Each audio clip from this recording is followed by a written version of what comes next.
발빠른 경제발전소. 경제발전소 박연미입니다에서는 여러분의 소중한 의견을 받고 있습니다. 짧은 문자 50원, 긴 문자 사진 문자 100원, 샵 0951 또는 TBS 앱을 통해 받습니다. 네, 역시 공약 얘기를 하면 참 여러 가지로 의견이 엇갈립니다. 1315님, 왜 모든 걸 세종시에만 갖다 주려고 합니까? 다른 지역은 눈에 안 보입니까? 이게 지역 균형 발전입니까? 화나신 것 같아요. 예, 이런 생각도 하실 수 있을 것 같고, 어떤 공약에 대해서, 아니, 그 사람 그걸 잘하던데 왜 그럽니까? 이런 의견하고, 다 사탕 발린 같습니다. 이런 의견이 엇갈리는데요. 저희가 이게 당의정인지 아니면 정말 속에 뭐가 들어있어서 이렇게 얘기를 하는 건지 한번 잘 지켜보고 꼼꼼하게 따져서 엑스레이까지 찍어서 보내드리겠습니다. 그 사이에 손님이 오셨는데요. 없거나 없으면 불안하고 있다고 하더라도 이게 살아생전에 쓸모가 있을까 싶은 그것에 대해 얘기를 해주신다고요. 오늘 서민들의 주머니를 든든하게 해주시는 경제공부도우미 행복자산관리연구소 김현우 소장님 나오셨습니다. 안녕하세요. 네, 안녕하세요. 자, 없거나 없으면 불안하고 있어도 살아생전에 사용할 수 있을지 의심스러운 그것이 무엇인가요? 이거 재미난 퀴즈네요. 네. 바로 이제 청약통장입니다. 아하. 네. 누구든 아마 다 갖고 계실 것 같아요. 전 국민 통장이죠. 네, 맞습니다. 그리고 저도 뭐 가입 기간으로 치면은 네. 근데 청약 통장에 먼지만 쌓여갑니다. 이거 사용해봤자 사실 제 주변에도 청약을 해서 당첨이 됐다는 사람을 제가 한 번도 만나본 적이 없거든요. 네. 저도 없는 것 같아요. 만점 받는 분들 보니까 뭐 청약 통장 스펙이 어마어마한데 그래도 우리가 이 네. 청약 통장 가느다란 희망의 끈을 붙잡을 수 있는 네. 지푸라기 같은 거잖아요. 그렇죠. 청약통장 그래도 있는 게 좋지 않아요? 대한민국에서 새로 분양하는 아파트에 청약을 넣기 위해서는 청약통장이 몇 가지 경우를 제외하고는 반드시 필요합니다. 몇 가지 경우는 뭐냐면 미분양으로 인해서 분양 후에 청약을 하는 이른바 이제 무순위 청약, 뭐 줍줍이라고도 하죠. 이런 경우에는 제 청약통장이 필요 없는 경우가 있고요. 그다음에 전체 세대가 20가구 미만인 아파트도 청약이 불필요합니다. 그래서 지도 앱을 펼쳐놓고 혹은 부동산 앱을 펼쳐놓고 주변 아파트를 보면 아파트라고 되어 있는데 세대가 19세대까지만 되어 있는 아파트가 꽤 많을 거예요. 왜 하필이면 19세대지? 15도 아니고 20도 아니고 이게 뭐냐면 네. 20세대를 넘어가게 되면 이제부터는 청약 과정을 거쳐야 되기 때문에 복잡하죠. 그럼 건설사에서. 번거로워서. 맞습니다. 그래서 네. 19세대로만 딱 끊는 아파트들이 많이 보이는 거고요. 또 나머지 아파트 같은 경우는 1순위 요건을 충족하기 위해서는 반드시 필요한데 2009년 4월까지는 주택의 종류 그리고 면적에 따라서 청약 저축, 청약 부금, 청약 예금 이렇게 세 가지 통장이었는데 지금은 주택청약 종합저축으로 다 통일이 됐습니다. 그래요. 그때도 모르고 지금도 뭔지 차이를 잘 모르겠어요. 저축, 부금, 예금. 네. 근데 일단 청약통장이 있긴 있어요. 네. 하지만 이게 있다고 당첨되는 게 아니잖아요. 그렇죠. 1순위 요건부터 갖춰야 되는 거죠? 네, 일단 1순위라는 건 사실은 가장 기본적인 요건입니다. 그래서 1순위 하면 내가 가장 1번 같지만 그 1순위 요건은 요즘에는 최소한 청약을 넣기 위한 가장 기본 기준이라고 보시면 될 것 같아요. 그러니까 네. 그 말인 즉슨 달성하기도 굉장히 쉽다는 거죠. 일단은 내가 청약을 넣으려는 아파트의 종류부터 좀 따져봐야 됩니다. 아파트는 크게 두 가지 종류로 나뉘는데요. LH, 뭐 SH, 뭐 이렇게 지역주택공사나 나라에서 분양을 하는 아파트를 국민주택이라고 불러요. 보통 이제 공공주택, 국민주택 혼용해서 쓰기는 하는데 정확한 명칭은 어쨌든 국민주택입니다. 요거 같은 경우와 그다음에 그 외에 민간 건설사에서 분양하는 그냥 브랜드 아파트들 있죠. 네. 요런 것들은 다 민영주택. 그래서 국민주택과 민영주택 이렇게 두 가지로 나뉘긴 하는데 1순위 요건이 민영주택과 국민주택이 다르다. 일단 규제 지역이냐 아니냐에 따라서 조금 다르지만 어쨌든 규제 지역이 가장 달성하기가 어렵잖아요. 네. 그래서 규제 지역으로만 얘기를 드리더라도 민영주택 같은 경우에는 청약통장 가입 후 2년이 경과해야 되고 그다음에 지역별 예치금이라는 게 있어요. 일정 금액 이상 돈이 쌓여 있어야 되는데 지역별 예치금은 그 지역과 면적에 따라서 달라집니다. 200만 원에서 최대 1,500만 원. 요건 이제 한 번에 넣어도 되는데 결국은 민영주택은 가입 후 2년이 넘었고 한 1,500만 원 쌓였다라고 네. 한다면 어느 지역이건 다 1순위다. 이렇게 보시면 됩니다. 그래요. 일단 1순위까지는 만들기가 그다지 어렵지 않다고 그렇죠. 치죠. 그럼 국민주택의 1순위 요건은 어떻게 됩니까? 국민주택은 금액의 제한은 없습니다. 가입 후 2년이 경과하고 24회 이상 납부하시면 돼요. 그러면은 1순위입니다. 그리고 국민주택하고 민영주택 모두 세대 주면서 과거 5년 이내에 모든 그 세대의 모든 사람이 당첨 이력이 없어야 됩니다. 그리고 국민주택 같은 경우에는 무주택이어야 되고 민영주택은 1세대 1주택까지는 1순위로 쳐줍니다. 근데 역시 가점 싸움이잖아요. 그렇죠. 얼마나 그 인센티브를 받을 만한 요건이 되느냐. 네. 그거에 따라서 당첨 확률이 높아지는 거 맞죠? 네, 맞습니다. 그런데 우리가 가점 하는 건 민영주택에만 해당되는 얘기예요. 국민주택은 아니고. 가점 얘기가 나왔으니까 민영주택 먼저 설명을 드리자면 요건 총 3가지 항목을 봅니다. 부양가족수, 그다음에 청약통장 가입기간, 무주택기간 요 3가지를 이제 점수하는데 이 셋 중에 가장 이 높은 점수 비중을 차지하는 게 부양가족수예요. 우리가 수능 볼 때도 4점짜리 먼저 풀어야 되잖아요. 그렇죠. 네. 배점 높은 거부터. 배점 높은 거. 이게 이제 부양가족수인데 만약에 본인 혼자만 있다 그러면 5점입니다. 여기에 배우자나 뭐 본인의 배우자의 부모님, 뭐 조부모님, 자녀, 손자녀까지 다 치는데 1인당 5점씩 해서 최대 6명까지 플러스 돼가지고 35점이 만점이에요.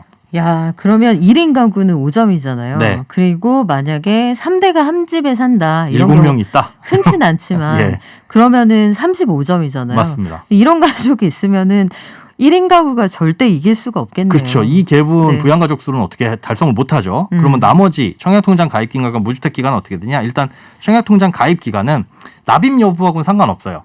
내가 예전에 2010년에 만들었는데 지금까지 한 번도 납입 안 했다라고 하더라도 가입 시점으로부터 지금까지 몇 년이 지났냐. 공고일까지 그 기간만 보는 거거든요. 그래서 1년 미만까지는 2점, 그다음에 1년 이상부터는 1년당 1점씩 올라가지고 15년이 되면 꽉 찹니다. 그래서 17점이 만점이다.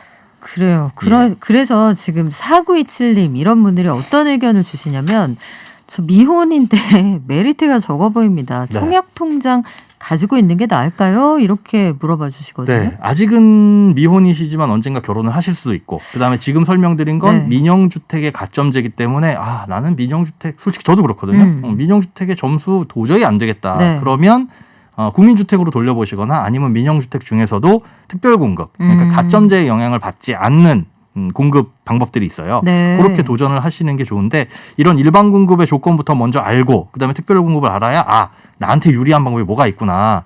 사실은 이런 거 잘 모르고 그냥 가입만 해두는 분들 많거든요. 그리고 실제로 청약을 넣을 때도 유리한 방식이 있는데 다른 쪽으로 엉뚱하게 넣으시는 분들이 네. 있어서 청약도 공부가 필요합니다. 그래요. 1인 가구 미혼의 경우에 민영주택 일반 공급은 이번 생에는 좀 어렵겠네요. 네, 그렇죠. 특별 공급을 노려보시라는 조언을 해주셨고 네, 청약 가점 만점도 종종 등장을 하잖아요. 네, 우리가 가끔 생각해보면 에이 그런 사람이 어딨어.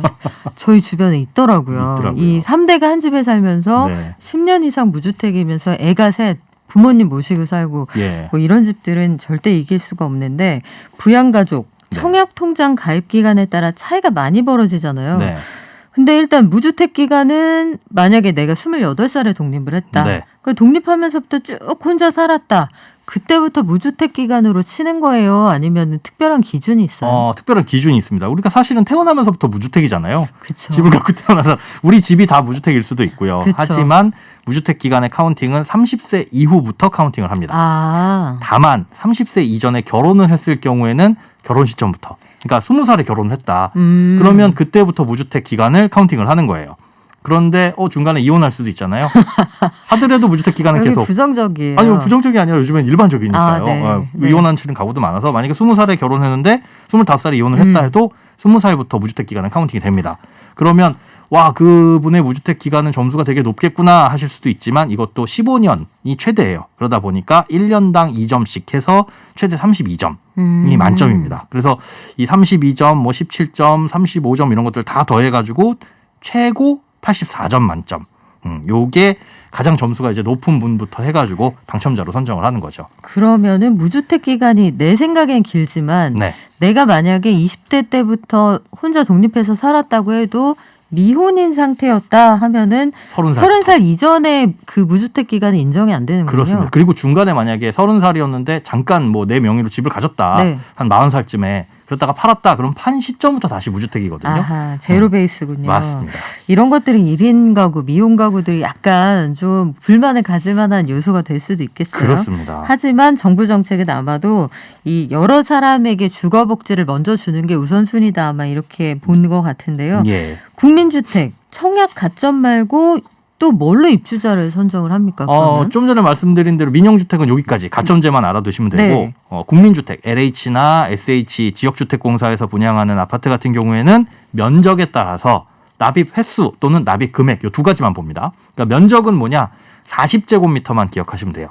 40제곱미터를 기준으로 40제곱미터 이하 전용 면적 이하 아파트는 납입 횟수를 봅니다. 그러니까 40제곱미터 하면은 그 면적이 그렇게 막 크지는 않잖아요. 좀 소규모예요. 그러다 그쵸. 보니까 조금 어려우신 분들을 먼저 해주자. 그러면 돈보다는 꾸준하게 납입하신 성실함을 보자 해가지고 몇 번이나 납입을 하셨는지 이거는 이제 2010년에 만들어놓고 지금까지 한두 번밖에 안 냈는데요. 이런 분들은 안 됩니다. 그래서 횟수를 인정을 해주는데 다만 그 횟수는 월 최대 1회까지만 인정이 돼요. 그러니까 돈이 있다고 해가지고 오늘도 넣고 내일도 좀 여윳돈이 있는데 내일도 넣고 모레도 넣고 이렇게 해가지고 한 달에 여러 번을 넣어봐야 한 달에 한 번까지만 인정이 된다. 이렇게 알고 계시면 되고 40제곱미터를 이제 초과하는 아파트 같은 경우에는 얼마나 많은 돈을 쌓았느냐 납입 총액이 많은 사람이 우선합니다. 그런데 이 납입 총액도 한 달에 100만 원 넣으신 분, 1000만 원 넣으신 분이 우선되는 게 아니라 한 달에 월 최대 10만 원까지만 인정이 돼요. 그래서 100만 원씩 10달을 넣으신 분이나 10만 원씩 10달 넣으신 분이나 이 납입 금액을 계산할 때는 총 100만 원으로 똑같습니다. 그래서 청약통장 한 달에 10만 원씩만 넣으세요 하는 이유가 여기에 있어요. 더 넣을 필요도 없고 덜 넣을 필요도 없고 그래서 국민주택에 만약에 내가 청약하고 싶다라고 한다면 굳이 월 10만 원을 초과해서 넣으실 필요는 없습니다. 그러면 한 번에 100만 원씩 나는 넣어놨다. 네. 이거를 10만 원씩 10번에 넣은 걸로 쳐주세요. 이렇게 해도 가능해요? 안타깝지만 그게 안 됩니다. 이미 넣은 거? 예, 이게 청약을 잘 모르던 시절에 나는 아파트부터 빨리 사고 싶어 해가지고 돈을 여기에 많이 넣으신 분들이 꽤 있더라고요. 그런데 이미 한 번 넣은 건 어떻게 조정이 안 됩니다. 그래서 앞으로 납입할 돈을 잘 수정을 하셔야 되는데 심지어 그런 경우도 있어요. 돈 넣을 때 있으면 넣어야지 해서 한 2만 원 정도. 최소가 2만 원에서 최대 50만 원까지 넣을 수 네. 있거든요. 그런데 2만 원 넣으신 분들은 예전에 2만 원 넣었던 거 지금 여윳돈 있으니까 여기다 8만 원 보태가지고 10으로 채우면 안 될까? 이것도 안 돼요. 예, 그래서 한 번 넣으면 그걸로 봉인된다. 그달은. 이게 그 AS가 안 돼요. AS가 안 됩니다.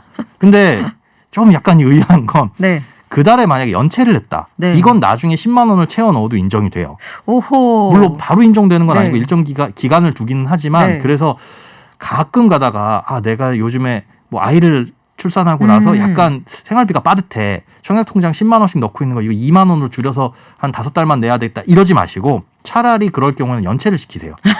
네, 그래놓고 나중에 여유가 되면 여기를 10만 원, 10만 원, 10만 원 채워넣을 수가 있으니까 그게 더 유리하지 금액을 줄이시는 건 되도록이면 안 하시는 게 좋습니다. 그래요? 이게 연체가 더 나은 방식이 된다는 게 참 묘하네요. 금융권은. 물론 이제 같이 넣은 분, 그러니까 연체 없이 넣으신 분하고 똑같지는 않아요. 왜냐하면 네. 연체해가지고 나중에 넣은 거는 인정되는 기간이 조금 걸립니다. 시간이. 그렇기는 하지만 2만 원씩 넣은 건 되돌릴 수가 없고 안 넣은 거는 채워 넣을 수가 있다는 부분. 요거는 좀 알고 계셔야 되는 거죠. 그렇군요. 여기에서 그래서 지금 버버린 50님 2만 원씩 넣어봤자 소용이 없고 기본 10만 원씩 납입해야 한다는 소리에 제 딸도 10만 원씩 넣고 있어요 하셨는데 이게 이런 케이스에 해당되는 거군요. 네. 그리고 이것도 물어봐 주셨어요. KYM0144님 아이들 청약이 있는데 17세 이후에 10만 원씩 넣어주려고 했는데 이거 진짜 소용없습니까? 이런 얘기 해주시네요. 아니요. 아주 좋은 질문이세요. 이게 왜냐하면 왜 17세냐면 네. 청약통장의 납입 횟수, 납입 금액을 인정받는 건 만 19세부터입니다. 그런데 다만 만 19세 이전에 납입 이력이 있던 분이면 최대 24회, 최대 2년까지 인정을 해줘요. 네. 그러니까 그거 다 자르고 17세부터 납입하세요. 그러는 거예요. 그래서 저도 어디 가서 기억하시기 쉽게 고2쯤 되면 이제 얘 수능 볼 때쯤 됐네 하면 그때부터 납입해 주셔라. 굳이 어렸을 때 태어나자마자 청약통장 만들어줘 봐야 최대 2년까지만 인정이 되니까 그래서 그거는 필요가 없고 다만 그 2년을 더 넣었다. 만약에 5살 때부터 난 꾸준하게 부었다. 그럼 어떤 달은 10만 원 넣고 어떤 달은 5만 원 넣고 어떤 달은 50만 원 넣고 이럴 때 있잖아요. 네. 그렇게 봤을 때 제일 많이 넣은 금액을 인정해 주기는 합니다. 그러니까 2만 원 넣은 달 말고 10만 원 넣은 달을 인정해 주기는 하는데 어쨌든 19세가 되기 전 2년 전까지만 인정이 되니까 17세부터 10만 원씩 넣어주는 게 사실은 가장 많은 인정을 받을 수 있는 방법이다. 이렇게 보시면 되죠. 야, 우리 이 부모님이 굉장히 많이 알아보셨네요. 이 애들 청약통장은 신생아 때 만들었는데 이런 분들 꽤 많으시거든요. 네. 그때부터 하실 필요는 없겠다. 없습니다. 이런 생각이 들어요. 예. 17세 요거 기억해 두시면 좋을 것 같고 네.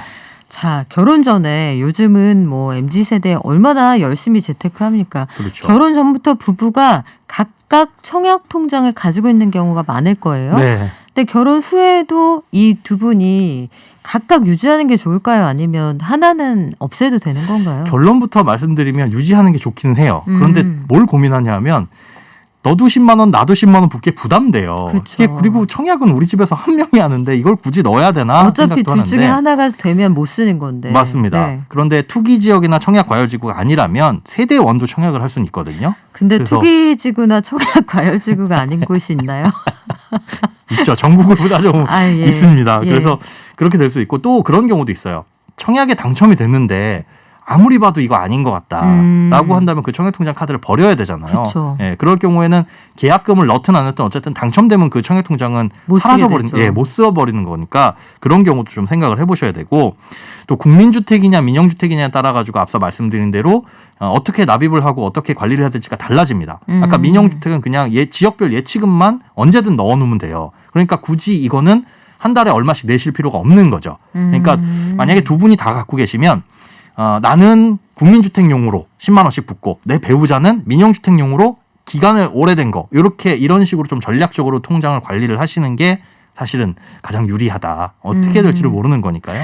없애버리지는 말고 예, 굳이 둘 중에 없애버리지는 뭐가 될지 모르니까 네네. 일단 하여튼 둘 중에 하나가 사용이 되면 못 쓰게 된다는 거. 네. 근데 아까 그 새 출발하시는 분들 말씀하셨잖아요. 네. 이렇게 해서 어떤 집에 당첨이 됐다. 근데 살다가 어떤 문제가 생길 수도 있잖아요. 그렇죠. 그런데 통장에 하나 살아있다. 그럼 이분은 그 통장을 사용하실 수 있는 건가요? 이혼하신 분들 네. 같은 경우 사용할 수 있습니다. 거기에서 또 주의하셔야 될 게 뭐냐면 요거는 굉장히 디테일한 건데 우리가 청약에 당첨돼서 집을 샀잖아요. 네. 근데 그걸 누구 명의로 하느냐? 일반적으로는 일반적으로는 세금 부분에 있어서는 공동 명의가 제일 유리합니다. 그렇죠. 그런데 공동 명의로 갖게 되면 어쨌든 지분이 내가 1%라도 있으면 나는 한 번이라도 유주택인 사람이 되는 거예요.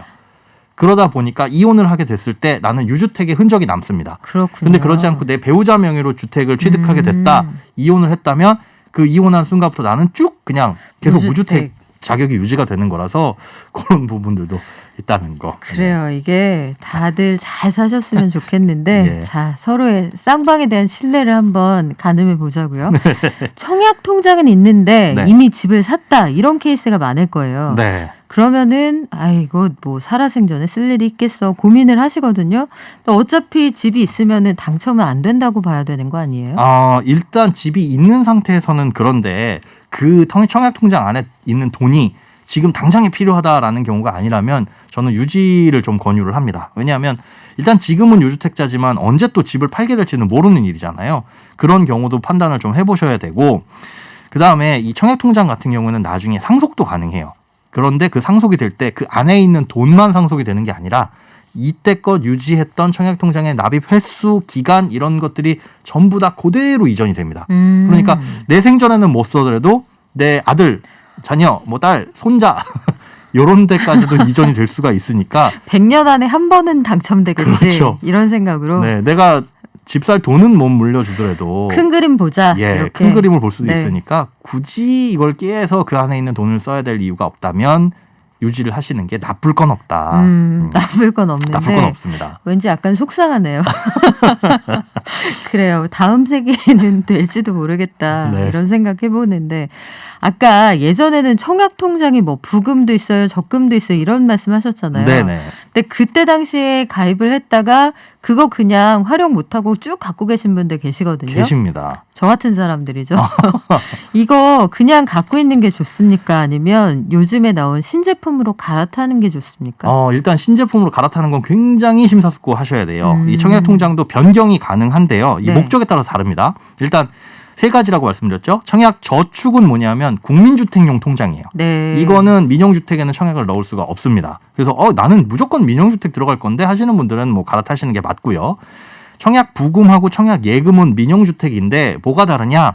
부금은 적금처럼 매달 넣는 거고 예금은 한 방에 목돈을 넣는 거였는데 네. 이게 면적에 따라서 다릅니다. 매달 넣는 적금처럼 넣는 건 85제곱미터 이하인 경우에 하는 거고 예금은 85제곱미터 초과인 경우에 쓰는 거예요. 그래서 부금을 넣다가 나는 좀 넓은 평수에 넓은 면적의 아파트 청약할 거야. 그러면 이제 예금으로 갈아타는 그런 네. 목적으로 만들어진 거죠. 그런데 이제 청약 저축이나 부금 같은 경우는 청약 예금으로 바꿀 수가 있고요. 거꾸로 돌아오는 건 안 됩니다. 그 외의 경우 반대로 이제 뭐 청약 저축으로 돌아온다거나 이런 건 안 되고 다만 이제 청약 예금으로 바꿀 때도 지역별 예치금 아까 뭐 200만 원에서 1,500만 원 있어야 네. 된다고 말씀드렸잖아요. 그 정도 돈은 쌓여 있어야 예금으로 변경이 가능하다. 그거 정도는 알고 계시면 됩니다.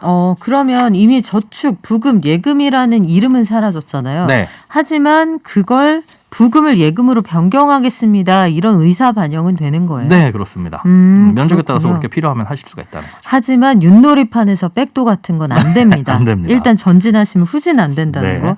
그러면 예금으로 얘기를 한다 치면 돈을 넉넉히 부었을 때만 변경이 된다 이런 얘기인가요? 네, 그렇습니다. 뭐 부금으로 10만 원씩 5달 넣었어요. 그래서 50만 원 있는데 이거 예금으로 바꾸고 싶습니다는 안 됩니다. 그 서울의 경우에는 85제곱미터 이하 아파트에 청약하려면 300만 원 예치금이 필요해요. 그러니까 최소한 부금에 300만 원 이상은 쌓여 있어야 예금으로 변경이 가능하다. 과거에 안 낸 게 있으면 그럼 어떻게 해요? 뭐 지금이라도 낼 수 있으니까 사실상 변경은 언제든지 쉽게 가능하다라고 보시면 됩니다. 대신 이자를 좀 받아가겠네요. 예. 네, 거기서 받아간다는 그렇지는 않습니다. 그렇진 않아요. 네, 그렇지는 않습니다. 그러면 왜냐하면 그간에- 원금만 내면 되는 네, 거예요? 원금만 내면 돼요. 이게 나란 일에서 나중에 연체 혹은 추가로 내는데 이자를 안 붙여서 받아가는 건 거의 처음인 것 같아요. 그러게요. 네. 웬만한 거는 다 이자를 받거나 그간에 어떤 페널티를 주는데. 이거 괜찮은데요? 네. 국민연금도 나중에 연체했다 내면 이자 내잖아요. 그렇죠. 그래요. 이거는 그래서 실수요자들은 좀 챙겨보시면 좋겠고 신혼부부인 1순위로 하는 게 나을까요? 특공이 나을까요? 3311님 말씀하셨는데 네. 요건 뭐 소장님께 토스할 것도 없겠습니다. 1순위는 거의 전 국민 1순위 아닌가요? 그렇죠. 신혼 특공이 100배 낫지 않을까 1번 싶은데요. 신혼특공 넣고 2번 일반 공급에도 넣으셔야 되는데 네. 다만 다자녀면은 신혼특공으로 넣을까 다자녀 특별공급으로 넣을까는 고민을 하셔야 돼요. 다자녀일 가능성이 높지는 않잖아요. 최근 들어서. 높지는 않아서 다자녀라고 한다면은 꽤 사실은 높은 우선순위를 받을 수가 있거든요. 세 자녀 이상이면은 확률이 있을 텐데 네. 신혼의 세 자녀 이상이게 그러면 신혼부부 특별 네. 공급으로도 굉장히 높은 확률이 있어서 네, 일단 신혼 특공이 유리하실 거라는 건 조언을 해드리고요. 네. 자, 좀 전에 청약 통장은 상속도 된다고 하셨어요. 네. 그러면 만약에 부모님이 물려주셨다, 청약 통장 명의를 내 이름으로 바꿀 수 있습니까? 이게 청약 통장의 종류에 따라서 바꿀 수 있는 조건이 달라집니다. 그러니까 청약 저축, 그다음에 주택 청약, 지금은 현재 주택 청약 종합 저축이죠. 그리고 청약 예금, 부금 이렇게 있는데 2000년 3월 27일 이후에 가입한 통장은 가입자가 사망한 경우에만 상속인으로 명의 변경이 가능해요. 그런데 청약 저축과 그러니까 청약 저축은 언제 가입했든 상관이 없고요. 2000년 3월 26일까지 가입한 청약 예금, 부금은 사망이라든지 아니면 혼인한 경우라든지 아니면 세대주를 변경한 경우에 배우자나 직계 좀비속으로 변경이 가능합니다. 그러니까 그 말인즉슨 예전에 가입했었던 청약 저축이 있다. 네. 할아버지가 청약 저축 통장을 가입하고 있는데 10만 원씩 오래 넣으셔가지고 3천만 원이나 부으셨네. 이거는 세대주 변경을 통해 가지고 얼마든지 누구에게건 이전이 가능하다는 거죠.